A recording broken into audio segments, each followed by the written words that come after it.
পেট ভরে একবেলা শান্তিতে ভাত খাওয়া, সুস্থ শরীর নিয়ে বেঁচে থাকা, নিয়মিত রাতে শান্তিতে ঘুমাতে পারা আল্লাহর অনেক বড় নিয়ামত। এর জন্য আল্লাহর কাছে সবসময় শুকরিয়া আদায় করি। আলহামদুলিল্লাহ। আসসালামু আলাইকুম আমার প্রিয় ভাই বোনেরা, সকলে কেমন আছেন? আলহামদুলিল্লাহ, আমি তো বললাম সবসময় আল্লাহর কাছে হাজার হাজার শুকরিয়া আদায় করি। আল্লাহর রহমতে অনেক ভালো আছি। আমার জীবনের প্রথম ঢেকিতে চাল ভেঙে আটা তৈরি করতেছি। আর সবাই কিন্তু বলে ঢেকির আটা দিয়ে পিঠা বানালে যে কোনো পিঠাই কিন্তু খেতে অনেক বেশি মজা হয়। আমি কিন্তু আতপ চাল ভাঙাচ্ছি না, এগুলো হচ্ছে সিদ্ধ চাল। ভাতের যে চালটা সেটাই আমি ভাঙতেছি ঢেকিতে। এই সিদ্ধ চালের আটা দিয়ে আমি ভাপা পিঠা বানাবো, কারণ সিদ্ধ চালের আটা দিয়ে ভাপা পিঠা বানালে খেতেও অনেক ভালো হয় আর পিঠাগুলাও কিন্তু সুন্দর হয় বানানো। এই ঢেকি কিন্তু আমাদের না, আমার শ্বশুর বাড়ির এলাকায় অন্য মানুষের। আমি গিয়ে এই তো চালগুলা ভেঙে নিচ্ছি। আমার শ্বশুর বাড়ির এলাকাতে অনেক বাড়িতে এখনো ঢেকি দেখা যায়। আমি তেমন ভালো একটা ঢেকি পাড় দিতে পারি না, যেহেতু আমি কোনোদিন এগুলা করি নাই। আর যাদের ঢেকি সেই পাড় দিচ্ছিল, তবে তাদের ঢেকি পাড় দেওয়া দেখে আমারও কিন্তু ভালো লাগতেছিল আর আমিও পারবো সেটা ভেবে আমিও পাড় দিলাম কিছুক্ষণ। 3 কেজির মতো চাল 1 ঘন্টার সময়ের মধ্যেই খুব সুন্দর করে আটা হয়ে গেল। আটাগুলো কিন্তু খুব সুন্দর হয়েছে, তবে ঢেকিতে আটা করতে অনেক বেশি কষ্ট। কষ্টের ফল তো মিষ্টি হতেই হবে। এখন যাচ্ছি আমার শ্বশুর বাড়িতে, আর আজকে দুপুরের আগে আমার বাবার বাড়িতে চলে যাব। শ্বশুর বাড়িতে 3 দিন কাটানোর পরে বাবার বাড়িতে চলে এসেছি। এখন বিকেল বেলা আমার নতুন ঘরের উঠানে বসে ভাপা পিঠা বানাবো। তবে এই ভাপা পিঠা শীতেই কিন্তু সবাই খায়, আর শীতের মধ্যে গরম গরম পিঠা খেতে অনেক বেশি ভালো লাগে। নারিকেল আর গুড় ছাড়া ভাপা পিঠা কিন্তু একটুও ভালো লাগে না। আর নারিকেলও বাড়ির ছিল, আর শীতের মধ্যেকার খেজুরের গুড়ও ছিল। নারিকেলটা মাঝখানে একটু নষ্ট হয়ে উঠেছে, তবে এখনো ভালো আছে।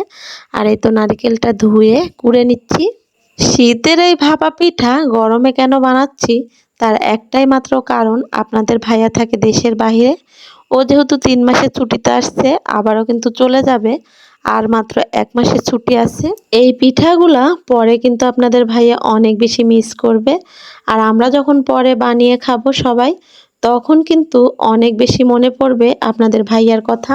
আর চলে গেলে আবারও কবে আসবে সেটা আসলেই ঠিক নেই। আর এই পিঠাগুলা কবে আবার বানিয়ে খাওয়াতে পারবো সেটাও কিন্তু জানা নেই। সেই জন্যই দিনে দিনে বিভিন্ন রকমের পিঠা বা খাবার সবকিছুই আমি বানিয়ে বা রান্না করে খাওয়ানোর চেষ্টা করি। পিঠা বানানোর জন্য সবকিছুই রেডি। আর এই তো চুলার জালটাও ধরিয়ে দিলাম। চুলার উপরের পাতিলটা পানি দিয়ে একবারে বসিয়ে দিচ্ছি, এদিকে পানিটা গরম হবে। আর নারকেল গুড় একসঙ্গে মেখে নিচ্ছি, আটাটাও মেখে নিতে হবে। বাড়িতে আমার বোনেরাও আসছে, আর ওই তো আমার বোনের ছেলে ইয়াসিন, আর ওইটা হচ্ছে আমার জ্যাঠাতো ভাইয়ের মেয়ে আর আমার হাসান। 3জনে মিলে চিপসগুলা সুন্দর করে ভাগাভাগি করে খাচ্ছে।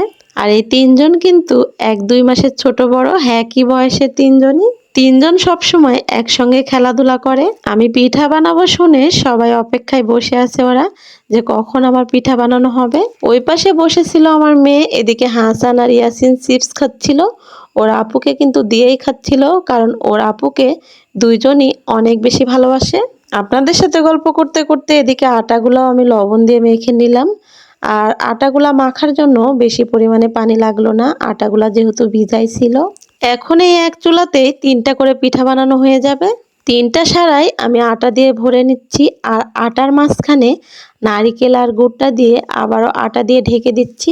আটার মাঝখানে নারিকেল গুড়টা একটু বেশি পরিমাণে দিচ্ছি, যেহেতু আপনাদের ভাইয়া এই খেজুরের গুড়টা অনেক বেশি পছন্দ করে। চিনির তৈরি পিঠাগুলা তেমন একটা আপনাদের ভাইয়ার পছন্দ না। সেই জন্য চেষ্টা করি আপনাদের ভাইয়া থাকলে খেজুরের গুড়ের তৈরি পিঠা বানিয়ে দেওয়ার জন্য। 3টা সারায় আটা দিয়ে গুড় দিয়ে ভরে নিলাম, আর এখন চুলার উপরে দিয়ে দেব।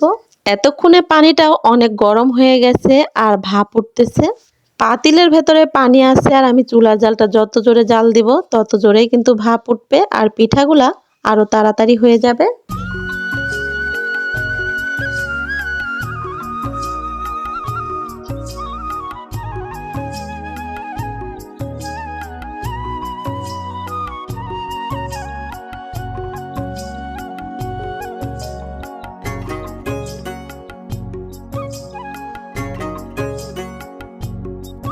3টা পিঠা বারে বারে দিয়ে এই তো সারাগুলাকে বের করে নিলাম, আবারও ঢাকনা দিয়ে ঢেকে দিলাম।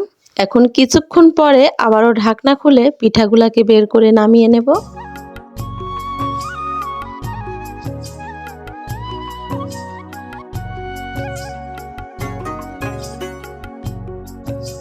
পিঠার ভিতরে গুড়ের পরিমাণটা বেশি দিছি, সেই জন্য পিঠাটা একটু ফেটে গেছে, তবে ভাঙে নাই।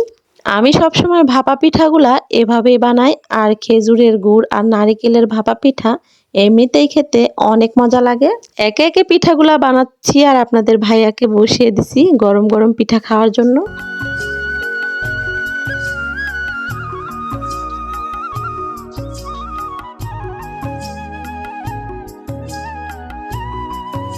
ও পিঠাগুলা খাচ্ছে আর আমি বসে বসে দেখতেছি আর বলতেছি কেমন হয়েছে পিঠা বানানো। ও তো বলতেছে অনেক বেশি মজা হয়েছে। আর ঢেঁকির আটা দিয়ে পিঠা বানালে আসলেই খেতে অনেক বেশি মজা হয়। এদিকে আমার 2 ছেলে আমি পিঠাগুলা বানাচ্ছিলাম আর ওরা বাইরে খেলতে গেছিল। এখন পিঠাগুলা বানানো হয়ে গেছে, ওরাও চলে আসছে। সবাই মিলে পিঠা খাচ্ছে, আমার তো অনেক বেশি ভালো লাগতেছিল। পিঠাগুলা বানাতে বানাতে আজকে সবার কাছ থেকে বিদায় নিচ্ছি। সবাই সুস্থ থাকবেন, ভালো থাকবেন। আল্লাহ হাফেজ।